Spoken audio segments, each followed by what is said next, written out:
El 27 de junio de 1966, fuerzas militares avanzan sobre distintos puntos del país. Edificios de la ciudad de Buenos Aires son ocupados por hombres que responden al comandante Pascual Pistarini. El gobierno del radical Arturo Illia está a punto de caer. En los meses previos, algunos medios gráficos financiados por sectores de las Fuerzas Armadas y por grupos empresarios se encargaron de erosionar la figura de Illia.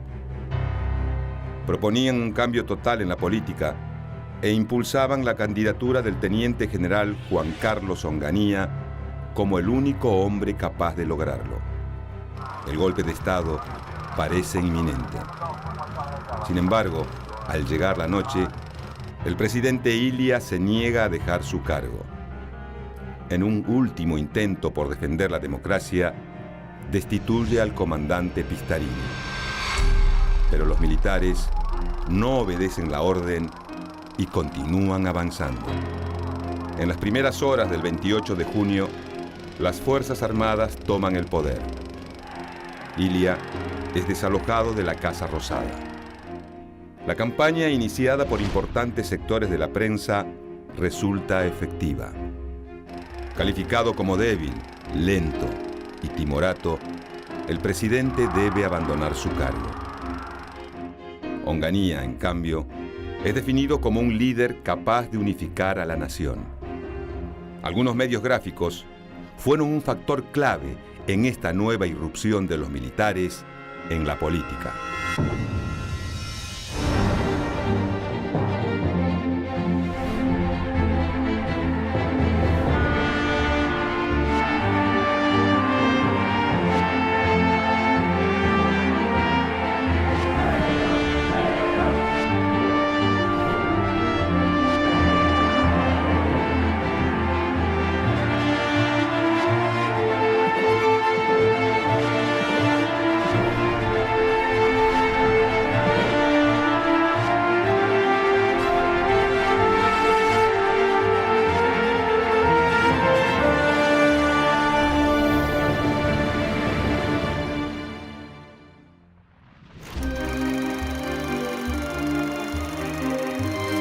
En los inicios de la década de los 60, la economía exhibe un sostenido crecimiento.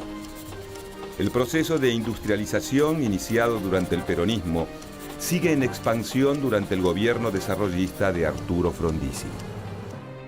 Los sectores medios urbanos se consolidan y florece la sociedad de consumo. Las industrias culturales pasan a tener importancia junto con el avance del ocio y el esparcimiento. Este fenómeno no es exclusivamente local.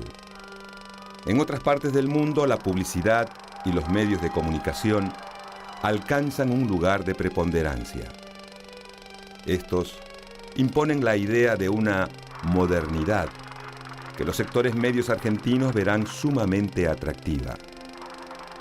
Muy pronto, 3 revistas se distinguen del resto: Primera Plana, Confirmado y Todo. Fuera de sus diferencias de estilo, las 3 buscan influenciar del mismo modo la política argentina. En sus páginas no dudan en señalar cuáles son los problemas del país y qué se debe hacer para resolverlos. Pero en las soluciones que proponen no entra la democracia. Diversos grupos de militares, empresarios, intelectuales y políticos son los responsables del proyecto. Su idea de fondo es terminar con el enfrentamiento entre peronistas y antiperonistas. También buscan implementar un sistema que atraiga a esas clases medias que ambicionan alcanzar el estatus de vida de Estados Unidos y de la Europa occidental. Con el foco puesto en la modernidad, lo que se pretende es terminar con la democracia.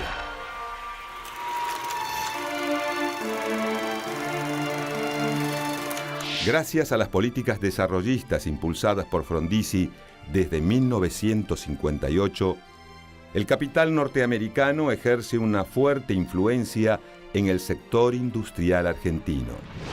Los empresarios locales miran hacia Estados Unidos como modelo a seguir.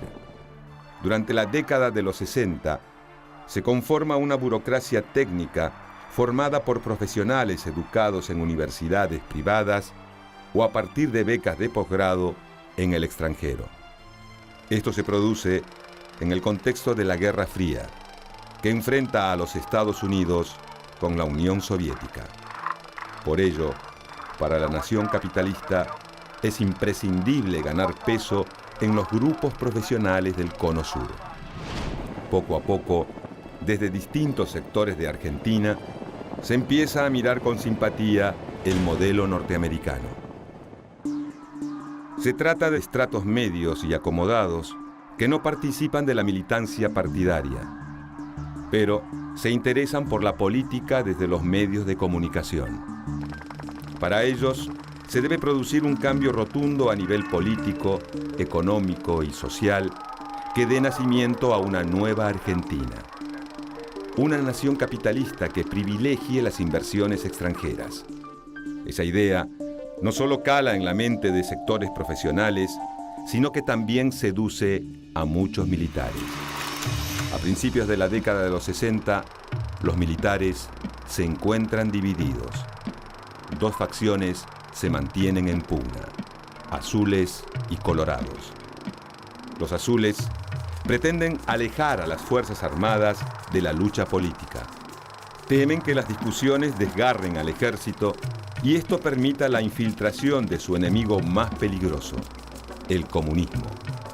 En cambio, los colorados creen que para detener el avance marxista hay que ocupar el poder para luego exterminar al peronismo, fuente, según ellos, de la inestabilidad política que vive el país.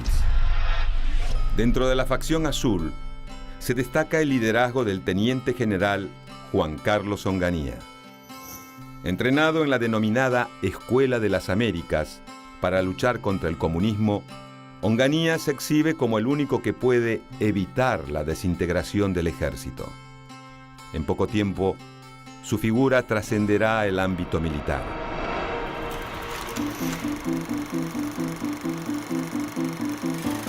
A comienzos de la década de los 60, surge en los Estados Unidos el denominado Nuevo Periodismo, una nueva corriente que modifica las reglas del oficio. Su característica principal está dada en que los pensamientos y apreciaciones del reportero tiñen las notas. Además, la narración literaria pasa a ser clave. Truman Capote, Norman Mailer y Hunter S. Thompson son algunas de las figuras más prestigiosas de esta nueva corriente norteamericana. En la Argentina ya existía un antecedente de esta nueva forma de narrar. Se trata de Operación Masacre, de Rodolfo Walsh, editado en 1957. Esta modernización, surgida en las revistas estadounidenses, en poco tiempo se instala en nuestro país. Un ejemplo de esto es la revista ¿Qué sucedió en 7 días?, dirigida por Rogelio Frigerio. Su periodista estrella es Jacobo Timerman. Esta revista aparece en 1956 con el objetivo de apoyar la candidatura de Arturo Frondizi a la presidencia. En 1962, un golpe de Estado derroca a Frondizi. El presidente provisional del Senado, José María Guido, asume el poder luego de una serie de negociaciones con los militares. En ese contexto, Timerman se acerca al Grupo Azul. El hombre fuerte de ese sector, el teniente general Juan Carlos Onganía, es designado como jefe del ejército. Los azules le encargan a Timerman la creación de una revista orientada a la intelectualizada clase media argentina. En sus páginas quedará reflejado el programa político de Onganía, futuro candidato presidencial surgido desde el Grupo Azul del Ejército. Con el capital que aportan el empresario victorino Dale Nagore y la filial argentina de Peugeot, nace un semanario que marcará el devenir de la política argentina.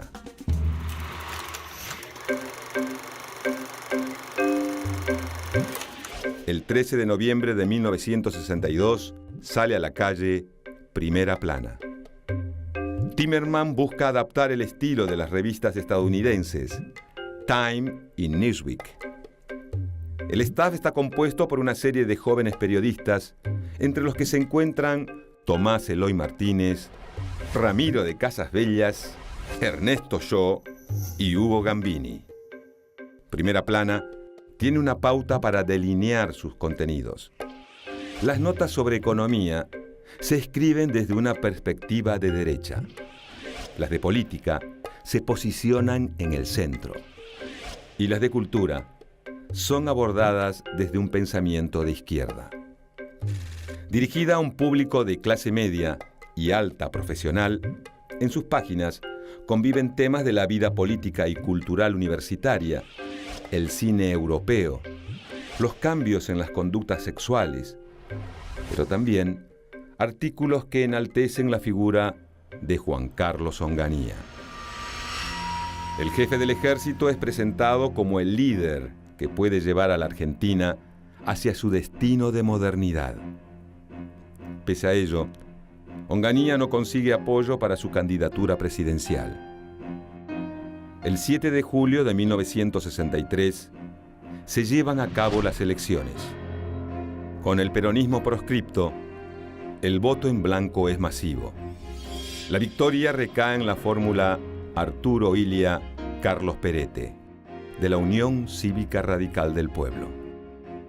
El nuevo presidente pertenece al sector del radicalismo más antiperonista.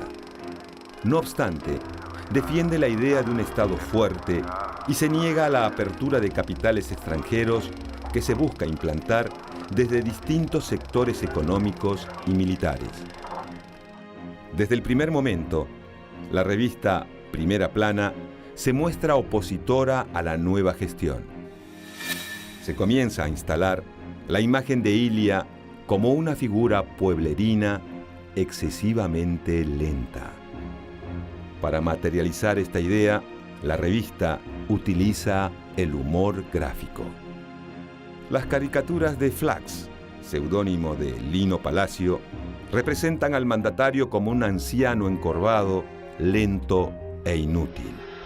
Caricaturizado como una tortuga o rodeado de palomas, también se lo dibuja como un títere del líder de la Unión Cívica Radical del Pueblo, Ricardo Balbín.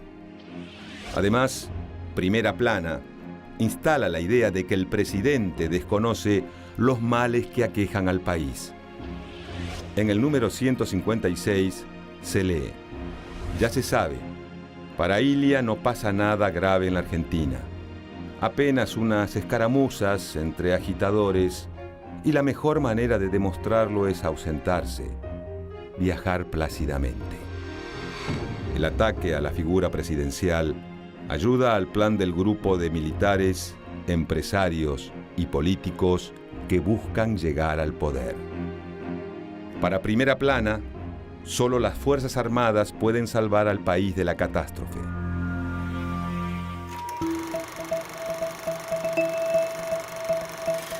En las páginas de la revista creada por Jacobo Timerman se encuentra un periodista llamado Mariano Grondona. Presentado como doctor en ciencias políticas, desde su columna construye la figura de Onganía como el único que puede sacar adelante a la Argentina. Para Grondona, se trata de un líder que no necesita partidos políticos ni mecanismos institucionales para cumplir su destino. Según su razonamiento, es tiempo de refundar el país. Se debe dejar atrás el pasado de internas partidistas para abrazar un futuro libre de conflictos. La economía argentina tiene que estar abierta al aporte del capital extranjero. Y los jóvenes profesionales formados en el exterior deben ser los protagonistas fundamentales de la nueva etapa. Estas ideas comienzan a hacerse fuerte a partir de la influencia que ejerce la revista Primera Plana en la clase media y alta. Pero hay otras publicaciones que también se encargan de desgastar la imagen pública de Illia. Desde octubre de 1964, la revista Todo, dirigida por Bernardo Neustadt, colabora con esta premisa. Financiada por la empresa extranjera de electrodomésticos Kenwood, Todo busca crear un grupo que reúna a empresarios, sindicatos y tecnócratas para generar una suerte de peronismo sin Perón. Ulises Barrera, Jorge Couselo, Esteban Pejković, Paco Urondo y Eva Giberti son los principales colaboradores. Pero también hay espacio para el ingreso de jóvenes como Rolando Hanglin, Pepe Eliashev y Carlos Ulanovsky. Desde la revista Todo, Neustadt ataca al gobierno de Ilia. Lo acusa de retrasar la modernización del país y exige que las nuevas generaciones de universitarios lleven las riendas de la patria. Para Neustadt, el presidente no gobierna para todos los argentinos, sino para un diminuto grupo retrógrado, profundamente antiperonista y que pregona la intervención del Estado en la economía. Este discurso cala hondo en muchos profesionales de clase media que creen que la lucha entre el radicalismo y el peronismo debe quedar en el pasado. Una disputa que lleva años y que día a día, con la proscripción del peronismo, disminuye la legitimidad del sistema democrático. La tensión aumenta en 1964, cuando Juan Domingo Perón intenta volver del exilio. Luego de una serie de rumores y declaraciones oficiales que avalan su llegada, el expresidente pretende abandonar Madrid e instalarse en la Argentina. En diciembre, se sube a un avión de Iberia, pero al llegar a Río de Janeiro, la nave es detenida y Perón debe regresar a España. El operativo retorno fracasa. Dentro de ese complicado contexto político, la revista Todo tiene un corto periodo de vida. Los altos costos de producción, junto con la complicada personalidad de Neustadt, influyen en su cierre. No obstante, surge otra revista que también instala a Onganía como el salvador de la patria. Se trata de Confirmado, cuyo primer número sale a la venta el 7 de mayo de 1965. Es un nuevo proyecto editorial de Jacobo Timerman que se ha retirado de primera plana. La publicación cuenta con el apoyo de sectores del ejército y el financiamiento lo proveen empresarios ligados a la industria del combustible y al mundo de la aviación. Otro sector que contrata numerosos avisos en sus páginas es el farmacéutico. El apoyo económico a la revista de estos grupos empresarios no es casual. Ilia perjudicó los intereses de estos sectores al anular los contratos petroleros entre el Estado y firmas privadas y con la sanción